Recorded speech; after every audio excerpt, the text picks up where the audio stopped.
Hey everyone, welcome to Your First Digital Product, a show that helps maxed out service providers create their first digital product so they can gain an additional income stream, grow their impact without increasing one-on-one work, and experience more time freedom. On the show, I talk to business owners who have launched digital products and dig deep into how you can create, launch, and market your first digital product. I'm your host, Renee Morozowicz. Let's go. Hey friends, today I want to talk about finding and taking the path of least resistance. I think a lot of times we hold this hard path in such esteem, like if it's not hard, it's not worth it. And we have sayings like, you're taking the easy way out, which we look at as not the best way to go about something. So if you've ever had kids and let's say you needed to donate for their bake sale, the preferred way and the hard way is to bake those cookies from scratch and package them up and send them in. And if you're buying cookies, which is easier in the path of least resistance, and sending those in, maybe you feel like less than, or other people can make you feel less than, or worse, even just sending in a donation instead of baking those cookies. So I want to talk about all of this today, not so much cookies, although I love cookies, but taking that path of least resistance and why it's okay and why I think it's preferred for your first digital product. So really quickly before we dive in, I really want to learn more about the problems that you're having with your product. So that could be creating, it could be launching, it could be marketing, anything, any problems you're having. So I'm doing some free 15-minute, no strings attached calls, no sales, no pitches, nothing like that. I won't even add you to my email list unless you really want to be on there, of course. And if I can offer any thoughts or resources, I will. But really, my goal is to learn more about you so that I can understand and create the best possible content. My goal for 2023 is to do 25 of these calls. So if you would like to help me out, I'd be forever grateful. And you can go to yftp.show/convo and learn more and sign up. A couple weeks ago, I put something on Twitter, a joke that I'm thinking about renaming this podcast something like digital products. You don't have to do it that way. Because I've heard so many stories about products being hard or difficult or having to be done in a certain way. Now, this episode isn't so much like, here's what you should do, but here are some things to think about while you're creating your product, while you're marketing your product, while you're launching. So I want to tell you that it can be easy, it can be fun, and it can be simple. And most importantly, it can fit you, it can fit your style, it can fit your process and your audience. It doesn't have to be done in any one specific way. So let's talk about how it can be easy. And for this, I'm referring to your content. So it doesn't have to be hard. It doesn't have to be grueling. You are an established service provider. You've been doing this for a while, so you know what you are talking about. You know your stuff, and hopefully you enjoy it. Hopefully, if you're thinking about creating a product, you are at the point where you're looking to learn and grow in another area instead of, getting out of this business altogether. So hopefully you know your stuff and you enjoy it. Sometimes I think when things are easy for us, we think that they're not really like worthwhile or maybe enough. Like it was too easy. Maybe you find this with your clients, possibly not wanting to charge them for something that only took you a few minutes.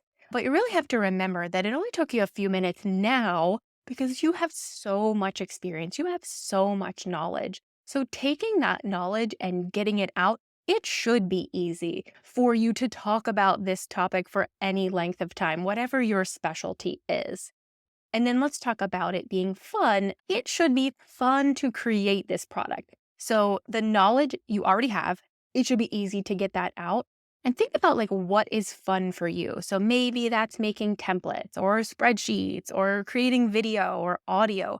Don't force yourself into creating something that is not fun for you. If you hate video, don't sit down and create a course with 50 videos in it. You're not going to want to do that. That's not going to be fun for you. That will also come across to your audience. What's fun for one person isn't necessarily fun for the next person. Like cooking a full course meal, not fun for me. I wish it was, but it is not. But what is fun for me is not fun for someone else and vice versa. So think about what is fun for you. You don't have to do it any specific way. And then for the parts that aren't fun for you, like maybe the technical parts or the marketing parts, you could find someone who thinks that those parts are fun to help you. So for example, you hear this a lot about bookkeeping. If you're a service provider, a freelancer or whatever, you hear something like identify all of the parts of your business that you don't take a lot of joy in and outsource those. And bookkeeping comes up a lot. So if you don't enjoy bookkeeping, you can find someone to help you with that part. But hopefully the creation of the actual content is fun for you if you are using the content that you know so much about and doing it in a format that you really enjoy. It also can be simple.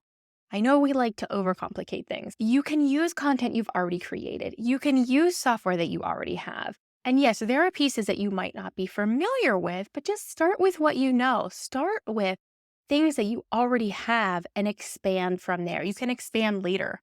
I've done a lot of interviews where people have the full system already set up, right? They had the lead magnets and the products and the upsells and the nurture sequences, but they didn't start there. They didn't start with all of that stuff right off the bat. This podcast and my advice to you is just starting, right? Starting. Launch one product. Create something that you are proud of, that you like, that is fun for you to create, and then go from there. And then maybe add those lead magnets and the upsells and the nurture sequences. Simple is also better for other people too, for your customers, because it is less overwhelming. And I know I've talked about this a number of times. You can go back and listen to any of my solo episodes and probably some interviews too.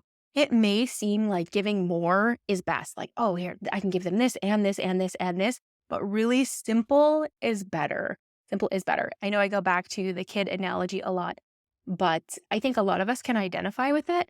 And think about like when your kids were little, you can't tell a 3 or 4 or 5-year-old to do this and this and this. You have to give them one thing to do and then let them do it and then give them something else to do. So keeping it simple can be easier for you and easier for your audience. Really, my goal and what I want to share with you is that you should have balance in your business. It shouldn't take up all of your time to create this. It shouldn't be hard and feel hard. It shouldn't consume all of your mental energy, because I recognize that you have other priorities as well. And they can coexist. You can be serving clients and creating a product and not missing out on fun things with your family and friends and your social life. If you're creating a product and it is taking up all of your time and mental energy, look at the path that you're on. Are you on the hard path? Like, are you on a path that is just taking up so much time that you can't focus on anything else? Is there a path of least resistance that you could jump to? Just think about that.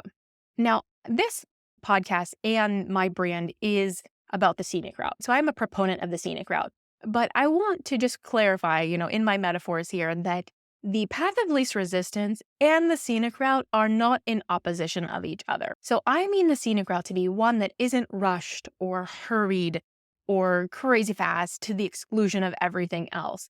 It's a path that you can enjoy along the way, not just the destination.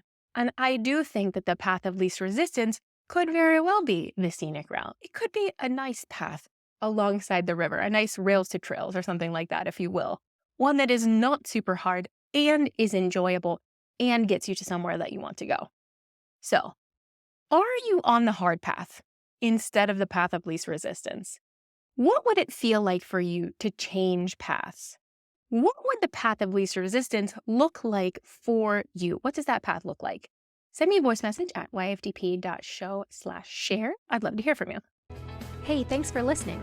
I'd love to continue the conversation in your inbox. Email subscribe to hey@yfdp.show or sign up in the show notes to get bi-monthly emails about how you can create, launch, and market your first digital product. Can't wait to see you there.